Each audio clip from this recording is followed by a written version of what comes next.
వైష్ణవిని కారులో కూర్చోబెట్టి ఇంటి దగ్గర దించేలోపు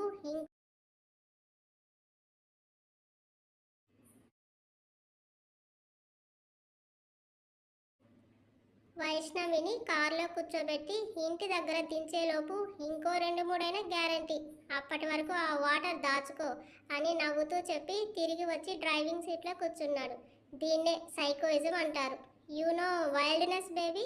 మూతి బిగించి బేబీ అంటే ఊరుకోను, చేసేవన్నీ చేసి బేబీ అంట అని ఉరుముతుంటే, సెక్స్లో వైల్డ్నెస్ విన్నావా అని కూల్గా అడిగాడు.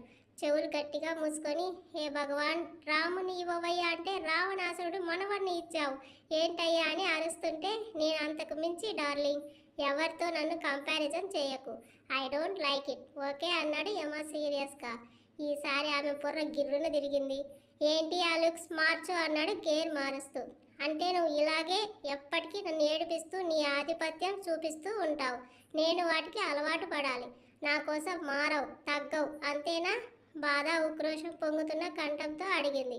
ఇవాళ ఇంటికి వెళ్ళిచ్చే ఉద్దేశం నీకు లేనప్పుడు నేను మాత్రం ఏం చేస్తానే అంటూ కార్ సైడ్కి ఆపి, అంటే ఏంటే, నేను నీ ముందు యాటిట్యూడ్ చూపిస్తున్నా అంటావు, అవునా? అనడం కాదు, అదే నిజం. సరే ఒకటి అడుగుతా, చెప్పవే. ఏంటి? ఫస్ట్ టైం నన్ను నువ్వు చూసినప్పుడు నేను ఎలా ఉన్నాను, ఇప్పుడు ఎలా ఉన్నాను? ఎలా ఉంటావు? సేమ్ అలాగే ఉన్నావు, నో చేంజ్. ఇంకా చెప్పాలంటే నీలోని కొత్త యాంగిల్ చూసి నా బుర్ర బద్దలు అవుతుంది. అదేంటే, ప్రేమించాక పెళ్ళయ్యాక నువ్వు మారిపోయావు అని దెప్పి పొడుస్తారు. నేను మారలేదని నీకు నొప్పిగా ఉందా? నేను అన్నది మారలేదని కాదు, నా కోసం కాస్త మారొచ్చుగా అని. ఎప్పుడు పై చేయి నీదే కావాలి అన్నట్టు ఆ పంతం పొగరు చూపిస్తే ఇప్పుడు కొత్త కదా, నాకు బాగానే ఉంటుంది. లాంగ్ రన్లో ఎప్పుడో ఒకసారైనా నాకు అనిపించదా, అరే ఈయన గారి మాటే ఫైనల్ అవుతుంది, నన్ను అస్సలు నోరు తెరవనివ్వరు, నేను మనిషినా డాల్నా ఈయన గారు చెప్పిందే చేయడానికి అని నాకు అనిపిస్తే మన మధ్య బాండింగ్ దెబ్బతింటుందేమో అని నా భయం. అంటే ఇప్పుడు నన్ను మారమంటావు అంతేనా? అంటే అంతే, మరీ ఎక్కువ వద్దు, కొంచెం చాలు అంది చూపుడు వేలికి కొలత పెట్టి చూపించి. సరే ఎలా మారాలి, ఎలా ఉండాలి? మహిదర్ తన మాట వింటాను అనడంతో ఆమె క్లౌడ్ డ్యాన్స్ చేయడానికి రెడీ అవుతూ, ఎలా అంటే నా మాట వినాలి, నేనేం చెప్తే దానికి రెస్పెక్ట్ ఇస్తూ నాకు నచ్చే మెచ్చే పనులు చేయాలి, నన్ను ఎంతలా లవ్ చేస్తున్నావో చూపించాలి, నా కోసం నువ్వు ఆరాటపడుతున్నావని నాకు అర్థం కావాలి, నా మాటకి విలువ ఇస్తూ నీ ప్రేమ అంతా నాకు చూపించాలి.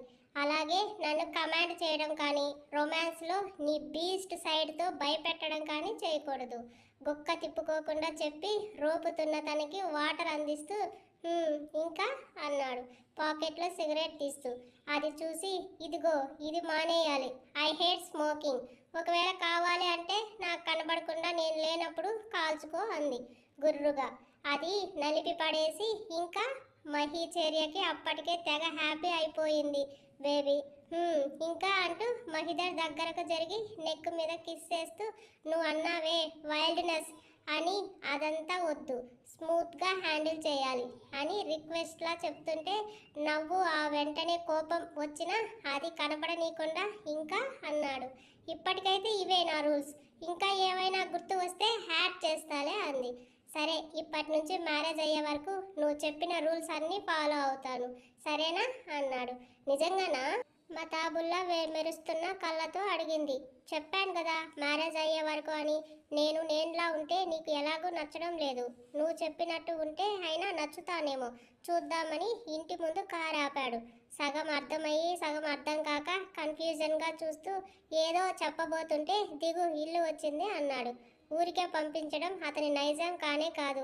అలాంటిది టచ్ కూడా చెయ్యని అతన్ని చూస్తూ, ఇందాక కార్ స్టార్ట్ అయినప్పుడు ఏదో అన్నావు కదా, మర్చిపోయావా అంది కిస్ చేస్తాడేమో అన్న ఆశతో. అది ఒరిజినల్ మహిదర్ క్యారెక్టర్, అలా ఉంటే నీకు నచ్చదు కదా, అందుకే టచ్ చేయను, ఇప్పుడు దిగు, ఇంటికి వెళ్ళి తొంగోవాలి నేను అని డోర్ లాక్స్ తీశాడు. నేను అన్నది నీకు సరిగా కన్వే అవ్వలేదా అంది బిక్క మొహం పెట్టుకొని.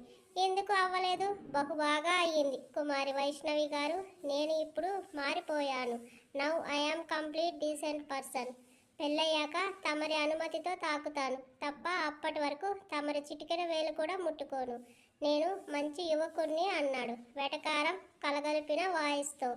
ఇలా నన్ను సాధించడానికి రెడీ అయ్యావు అయితే. సాధించడం ఏంటి? నీ మాటకి రెస్పెక్ట్ ఇస్తున్నా, నీకు నచ్చినట్టు ఉంటున్నా, అది తప్పేనా? అతనికి అస్సలు సెట్ కాని ఇన్నోసెంట్ ఫేస్తో చెప్తుంటే, అలా అన్నానని తాకకుండా దూరంగా ఉంటాను అంటావా అంది ముక్కు పుటాలు అదురుతుంటే. నీకు కావాల్సింది అదే కదా, దానికి ఎందుకు అంత కోపం అని. సరే ఇప్పుడు ఏం కావాలి అన్నాడు. ఏం వద్దులే అని కార్ దిగి చరచరా ఇంట్లోకి వెళ్ళిపోతుంటే నవ్వుకుంటూ కార్ టర్న్ చేశాడు. పొగరు బలుపు యాటిట్యూడ్ అన్నీ కలిపితే ఈ పీస్ వచ్చినట్టు ఉన్నాడని విసవిస వస్తున్న కూతుర్ని చూసి, ఏంటే ఇలాగే వెళ్ళావా అబ్బాయితో బయటకు అంది ప్రసన్న లూజ్ హెయిర్తో ఉన్న వైష్ణవిని చూసి. ఇలాగే వెళ్ళాను అని గదిలోకి వెళ్ళి తలుపు వేసుకుంది. ఏమైంది దీనికి మళ్ళీ అనుకుంటూ తలుపు వేసి వెళ్ళి పడుకుంది. లంగా ఓని మార్చుకొని నైటీ వేసుకుని మంచం మీద పడిన ఆమెకు అర్థం కాని విషయం, మహిధర్ తన మాట వింటున్నట్టా లేనట్టా అని. అతను తాకకపోతే తనకెందుకు అంత కోపం వస్తుంది? ఇదివరకు ముట్టుకుంటే అంత ఎత్తున ఎగిరి అరిచేది. ఇందాకటి వరకు కూడా అతని టచ్ని ఎక్స్ట్రీమ్ లెవెల్లో చూసి భయపడిన తను డ్రాప్ చేసేటప్పుడు ఒక కిస్ ఇవ్వలేదని ఇంత కోపం ఎందుకు చూపించింది? వాడిని మారమని చెప్పాను, కానీ ఎందుకు వాడలా ఊరికే వెళ్తే ఊరుకోలేకపోతున్నాను? నన్ను చెడగొట్టేశాడు శాడిస్ట్ అని తిట్టుకుంటూ నిద్ర రాక లేచి టెర్రస్ మీదకి వెళ్ళింది. మహిధర్ ఫోన్ చేస్తాడేమో, తనతో రొమాంటిక్ టాక్ చేస్తాడని ఆశపడ్డ వైష్ణవికి ఒక మెసేజ్ కూడా రాకపోవడంతో ఉసూరుమంటూ కిందకు వస్తుండగా ఫోన్ బీప్ సౌండ్ వచ్చింది. స్క్రీన్ మీదే నోటిఫికేషన్ వచ్చిన గుడ్ నైట్ మెసేజ్ చూసి ఆత్రంగా వాట్సాప్ ఓపెన్ చేసింది. మహిధర్ నెంబర్ నుంచి ఉంది. ఇది నిజమా కలయా అనే భ్రమలో ఉండగా, మీరు సుఖంగా నిద్రపోవాలని కోరుకుంటూ మీకు కాబోయే శ్రీవారు అని ఉన్న క్యాప్షన్ చూసి ఆమెకి ఆల్మోస్ట్ పిచ్చి లేసింది. దశావతారంలో కమల్ హాసన్ క్యారెక్టర్లో గంటకో వేరియేషన్ చూపించే ఆ బాబేనా స్వాతి ముత్యంలా అదే కమల్ హాసన్లా మారి ఇంత సాఫ్ట్గా ఉన్నాడు అనిపించి ఆర్ యూ ఓకే మహి అని రిప్లై పెట్టింది. అప్పటికే బాబు ఫోన్ ఆఫ్ చేయడంతో బ్లూ టిక్ పడలేదు. వైషు లెగవే, ఎప్పుడు లేనిది ఈ మొద్దు నిద్ర ఏంటని నిద్రపోతున్న వైష్ణవి భుజం పట్టి కుదుపుతూ పిలిచారు ప్రసన్న గారు. అమ్మ కాసేపు పడుకో, నువ్వు లేటుగా పడుకున్నాను కదా అని నిండా ముసుగు వేసుకోబోతున్నా కూతురు మీద బ్లాంకెట్ లాగేసి, అరగంటలో అల్లుడు గారు వస్తున్నారు, నకరాలు పడకుండా లేచి రెడీ అవ్వు అనగానే స్ప్రింగ్లా లేచి కూర్చొని, what are you talking mummy అంది యమ షాక్ అవుతూ. రాత్రి నుంచి దువ్వక చింపిరిగా ఉన్న జుట్టు చూసి, పెళ్లి కూతురుగా ఉన్నావా నువ్వు? అసలు పెళ్ళి అయ్యే వరకు ఉదయమే లేచి మంచిగా తయారయ్యి కనబడకపోతే అట్ల కాడ తిరగేస్తా. పోయి స్నానం చేసిరా, ఇవాళ తాలిబొట్టు మెట్టెలు కొనడానికి వెళ్ళాలి. వదిన గారు కూడా వస్తున్నారని హెయిర్ బన్ వేసింది. మరి నాతో చెప్పలేదు? నాతో చెప్పారుగా, ఇంకా ప్రశ్నలు అడిగి టైం వేస్ట్ చేస్తే పళ్ళు పీకేస్తా పో. పళ్ళు లేకపోతే పెళ్లి ఫొటోస్లో బాగోనేమో మమ్మీ ఆరాంగా అంటున్న వైష్ణవిని చర్రున చూస్తూ, దెయ్యంగానే పట్టిందేమే ఇలా మాట్లాడుతున్నావు? ఆయన అర్ధరాత్రి జుట్టు విరబోసుకొని తిరిగి వస్తే ఇలాంటి గాలులే సోకుతాయి. వచ్చేటప్పుడు ఆ సాయిబ్ దగ్గర తాయెత్తైనా కట్టించాలని చెప్తూ బెడ్ సర్ది ఇంకా కదలకుండా ఉన్న వైష్ణవిని బాత్రూంలోకి తోసి 10 నిమిషాల్లో బయటకు రా అని కసిరి వెళ్ళారు ఆవిడ.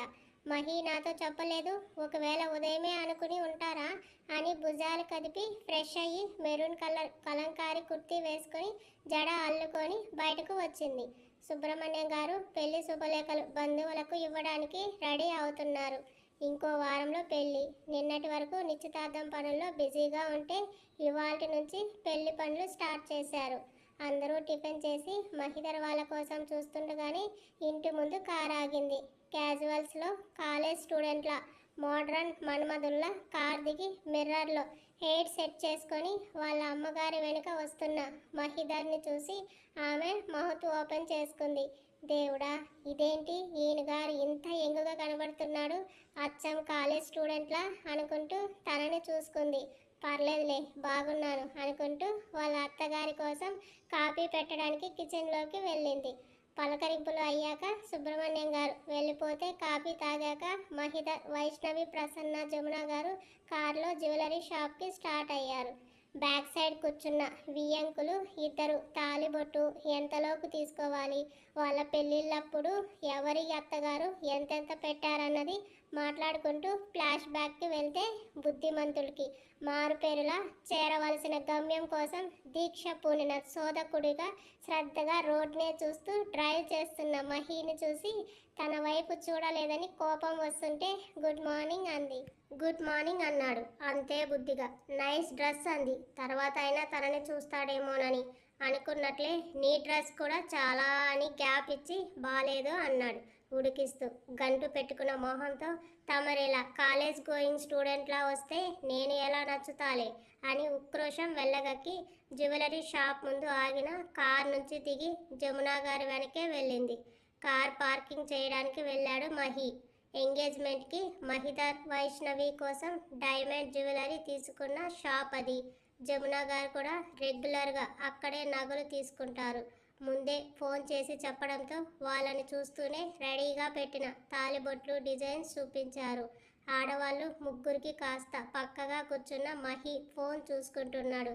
ఏంటి ఫోన్ చూసుకుంటున్నావు, సెలెక్ట్ చేయవా అంది వైష్ణవి.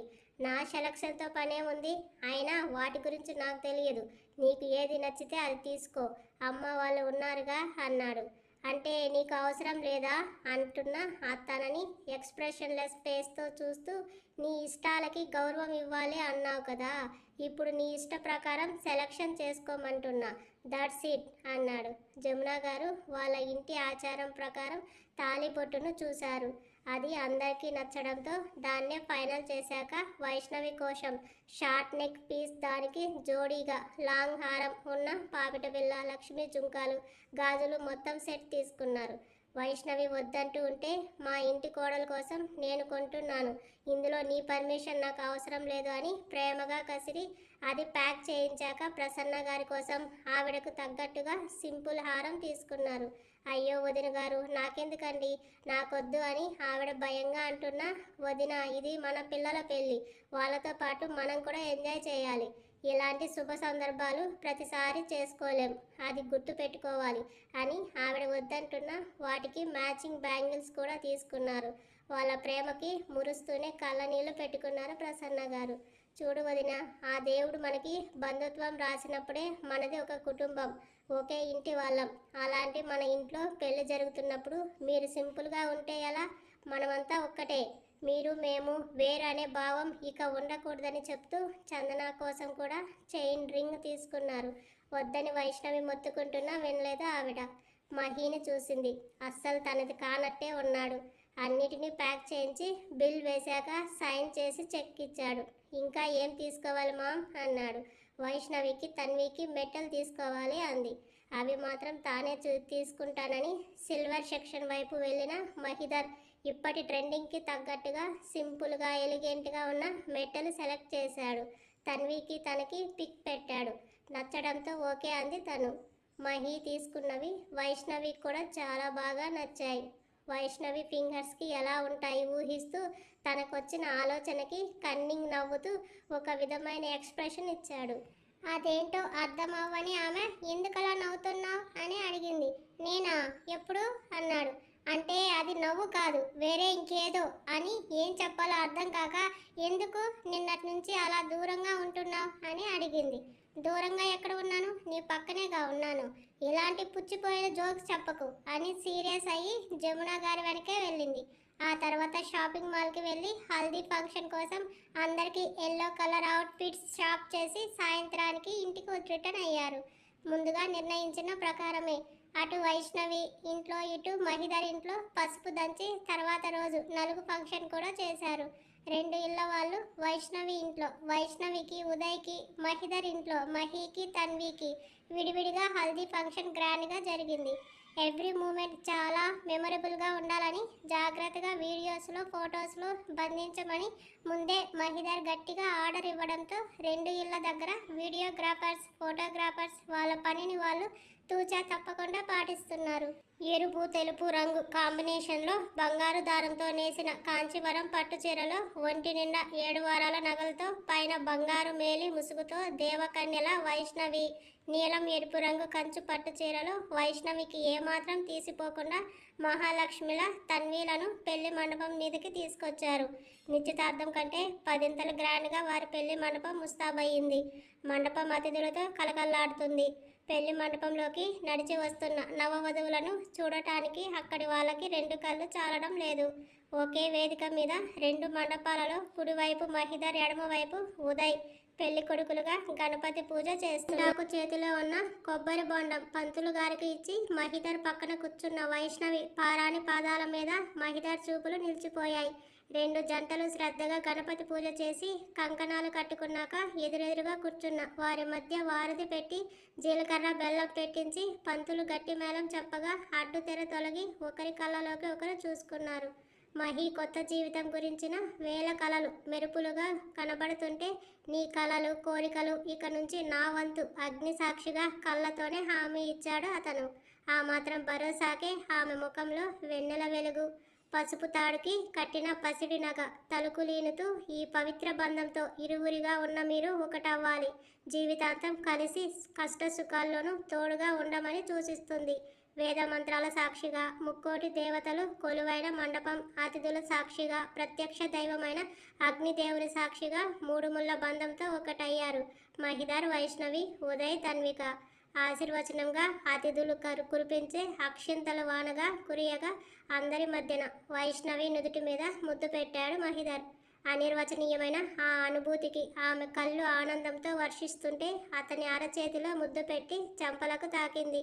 తన సంతోషాన్ని, అంగీకారాన్ని ఆనంద బాష్పాలు కురిపిస్తూ తెలిపింది. వారి ఇరువురి ప్రేమను చూస్తూ అక్కడి వాళ్ళంతా కూడా సంతోషంతో దీవించగా 2 జంటలు సప్తపది నడిచారు. వరుడి భుజం మీద కండువ వధువు చీర కొంగుతో ముడిపడి బ్రహ్మముడి అవ్వగా అగ్ని సాక్షిగా 7 అడుగులు వేశారు. ఇరువురి చిటికెన వేలు స్పర్శ కూడా కొత్తగా వింత అనుభూతిని ఇస్తుంటే అదే అనుభూతితో అరుంధతిని దర్శించి తలంబ్రాలు పోసుకున్నాక వైష్ణవి నుదుటిపై మంగళసూత్రానికి కుంకుమ పెట్టాడు మహిధర్. అమ్మ అబ్బాయి కాలుకి నమస్కారం చేయమ్మా అన్న పంతులు గారి మాటకి పారాని రాసిన మహిధర్ తెల్లని పాదాలకి దండం పెట్టుకొని కళ్ళకు అద్దుకుంది. ఆమె తలపై అక్షింతలు చల్లి సన్నికల మీద ఉన్న వైష్ణవి పాదాన్ని చేతిలోకి తీసుకొని ఎంతో ఇష్టంగా కొన్న మెట్టని ఆమె వేలికి తొడిగాడు మహిధర్. అల్లుడు కాళ్ళు కడిగినప్పుడు కూతురి చేతిని అతని చేతిలో పెట్టి పాలు పోసి కన్యాదానం చేసినప్పుడు ఒక ఆడపిల్ల తండ్రిగా తానెంత అదృష్టవంతుడు అర్థమయ్యింది సుబ్రహ్మణ్యం గారికి. లోకంలో ఎవరికీ లేని పుణ్యఫలం ఆడపిల్లని కని పెంచి పెళ్లి చేసి ఒక అయ్య చేతిలో పెట్టి కన్యాదానం చేసిన ఆ ఆడపిల్ల కన్న తండ్రికి మాత్రమే ఇచ్చింది శాస్త్రం. తల్లిదండ్రి కళ్ళలో ఆనందం చూస్తూ ఇంతటితో కన్న మీ రుణం తీరిపోయిందని బాధపడుతున్నారా నాన్న అని అడిగింది. ఆశీర్వాదం కోసం తండ్రి కాళ్ళకి నమస్కరిస్తూ 25 ఏళ్ళు అల్లారు ముద్దుగా పెరిగి మరో ఇంటి వంశాన్ని పెంచడానికి ఆ ఇంటి గౌరవాన్ని 10ంతలు చేయడానికి వెళ్తున్న నా కూతుర్ని చూసి గర్వంగా ఉందమ్మా అన్నారు సుబ్రహ్మణ్యం గారు. తండ్రి గుండెల్లో ఒదిగిపోయింది వైష్ణవి. ఆడపిల్లకు తండ్రితో ఉన్న సంబంధం ఎంతో అపురూపం. గృహప్రవేశం జమున గారు అన్ని ఏర్పాట్లు చేశారు. ప్రసన్న సుబ్రహ్మణ్యం గారు తన్వితో తన కోరిక మేరకు తన ఇంట్లో గృహప్రవేశం చేయించారు. కలశాన్ని తన్ని ఇంట్లోకి వస్తుంటే చెల్లెలు వరుసైన వాళ్ళని అడ్డగించి పేర్లు చెప్పి కానుకలు ఇచ్చాక లోపలికి రావాలని ఆట పట్టిస్తుంటే నేను నా భార్య వైష్ణవి వచ్చామని ఏమాత్రం పొగరు తగ్గకుండా చెప్పాడు మహిధర్. వదినా నువ్వు, నేను నా భర్త వచ్చామంది. పేరు చెప్పలేదు, భర్త పేరు చెప్పకూడదు అంది సిగ్గుపడుతూ. అవును బయట చెప్పకూడదు, పేరు పెట్టి మాత్రం పిలవచ్చని వెక్కిరించిన మహిని చూసి మూతి తిప్పుకుంది. ఇక చాలేరా ఆటల ముహూర్తం దాటుతుందని చెప్పడంతో అత్తగారింట్లో కుడికాలు పెట్టి లోపలికి వచ్చింది వైష్ణవి. ఆమె అడుగుకు పక్కనే అతను. గృహప్రవేశం తర్వాత దీపారాధన చేసి వైష్ణవి స్వయంగా చేసిన చక్కెర పొంగలి నైవేద్యంగా పెట్టి ఇంట్లో ఉన్న చుట్టాలకి బంధువులందరికీ ఇచ్చారు. జమున గారు వైష్ణవిని మహిని వేరువేరు గదుల్లో ఉండమని చెప్పి భోజనాలు అయ్యి అందరూ విశ్రాంతి తీసుకోవడానికి వెళ్ళాక ఆ సాయంత్రం పంతులు గారిని పిలిపించి కార్యానికి మంచి ముహూర్తం చూడమని చెప్పారు. ఆల్రెడీ ఇద్దరి జాతకాలు దగ్గరే ఉండడంతో అరగంట పాటు పంచాంగం చూసిన పంతులు గారు మహిధర్ వైష్ణవి జాతకం ప్రకారం మరో 3 నెలల వరకు కార్యానికి మంచి ముహూర్తం లేదని, అప్పటి వరకు అమ్మాయి అత్తగారింట్లో ఉండకూడదని చెప్తుంటే షాక్ అయ్యారు ఆవిడ. అదేంటి పంతులు గారు, ఈ విషయం ఇంత ఆలస్యంగా చెప్పారు? పెళ్లి ముహూర్తాలు చూసినప్పుడు చెప్పలేదు అన్నారు అయోమయంగా. అమ్మ, గ్రహాల స్థితి ఎప్పుడు ఒకేలా ఉండదు, అప్పుడప్పుడు మారుతూ ఉంటుంది. అబ్బాయి అమ్మాయి జాతక చక్రం ప్రకారం ఇలాగే ఉంది మరి అన్నారు. మరి ఇంకో జంట పరిస్థితి అడిగారు, తన్వి ఉదయ్ గురించి. వారికి ఈ రాత్రికి దివ్యమైన ముహూర్తం ఉంది, ఆ ఏర్పాట్లు చేయండి. సరే అని వీళ్ళ జాతకం మరోసారి చూడండి స్వామి, ఏదైనా శాంతి హోమం చేయిస్తే అడిగారు ఆశగా. మామ్, అంత అర్జెంట్ ఏముంది, వారు చెప్పిన టైం వరకు వెయిట్ చేస్తాం, నువ్వు టెన్షన్ తీసుకోవద్దు అని చెప్తూ కిందకు వచ్చాడు మహిధర్. కొడుకే అంత శాంతంగా చెప్తుంటే తల్లిగా ఆమెలా తొందర పెడుతుంది. సరే నాన్న, కానీ అమ్మాయి అని ఆగింది, తను కూడా వెయిట్ చేస్తుందిలే అని పంతులు గారు 3 నెలల తర్వాత మిమ్మల్ని మరోసారి కలుస్తాం అన్నాడు. మంచిది బాబు అని జమున గారు ఇచ్చిన దక్షిణ తాంబూలాలు తీసుకొని ఆయన సెలవు తీసుకుంటే విశేష చెప్పడానికి వస్తున్న ఒక్కొక్కరిని పలకరించే ప్రోగ్రాం పెట్టాడు. సాయంత్రానికి తనివి తీరా నిద్రపోయి లేచిన వైష్ణవి గది చూసి తను ఎక్కడ ఉంది, మెడలో తాళి చూసి తనకి పెళ్ళయిందని ఇహలోకంలోకి వచ్చి ఫేస్ వాష్ చేసుకుని వచ్చేసరికి కాఫీ కప్తో వచ్చిన జమున గారు తనని చూసి, లేచావా? ఇప్పటికి 2 సార్లు వచ్చానమ్మా, నిద్ర డిస్టర్బ్ చేయడం ఇష్టం లేక వెళ్ళిపోయానని కాఫీ అందిస్తూ. తాగి ఫ్రెష్ అయ్యి ఇదిగో ఈ చీర కట్టుకో అంది, బెడ్ మీద పెట్టిన శారీ చూపించి. అమ్మ వాళ్ళు ఇంకా రాలేదు అత్తయ్య గారు అంది. ఈ రాత్రికే తన్వి ఉదయ్కి కార్యం కుదిరింది తల్లి, అక్కడ ఏర్పాట్లు చూస్తున్నారని చెబుతూ తమ కార్యం గురించి కూడా చెప్తుందని సిగ్గుతో తలదించుకున్న వైష్ణవి తల నిమిరి మీ జాతకాలు చూపించామన్నారు. ఏంటి అత్తయ్య గారు అంది. పంతులు గారు చెప్పింది చెప్పి ఏడుపు మోహం పెట్టిన వైష్ణవిని చూసి, సాటి ఆడదానిగా నీ భావం నాకు అర్థమైంది తల్లి, మీ ప్రేమను కల్లారా చూసిన నాకు 3 నెలలు దూరంగా ఉండటం అంటే మీకు ఎంత కష్టంగా ఉంటుందో అర్థం చేసుకోగలను, కానీ మన శాస్త్రాన్ని కూడా గౌరవించాలి కదా అన్నారు లాలనగా.